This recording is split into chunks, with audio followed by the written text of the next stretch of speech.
কিন্নি এত আটা মেখেছো কি হবে গো? এত আটা মেখেছি কেন? তোমার ছেলে স্কুলে কি পটলাক না পটলাক বলছে, পটলাক স্কুলে সেলিব্রেশন করবে। 15খানা রুটি ও নিয়ে যাবে, 5খানা বন্ধু আছে। তোমার ছেলে 15টা রুটি নিয়ে যাবে, আর কেউ কেক নিয়ে যাবে, কেউ জুস নিয়ে যাবে।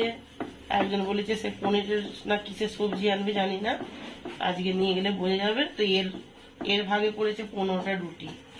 আর এখন রুটি করতে বসেছি আমি সকালবেলা। সকালবেলা তোমার জল খাবারের জন্য রুটি আর প্লেন ছানা কেটেছি, আর কলা আছে, এই দিয়ে আছে সকালের খাবারটা সেরে দেবো।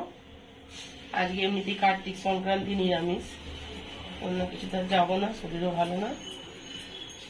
রুটিগুলো আবার করতে থাকি।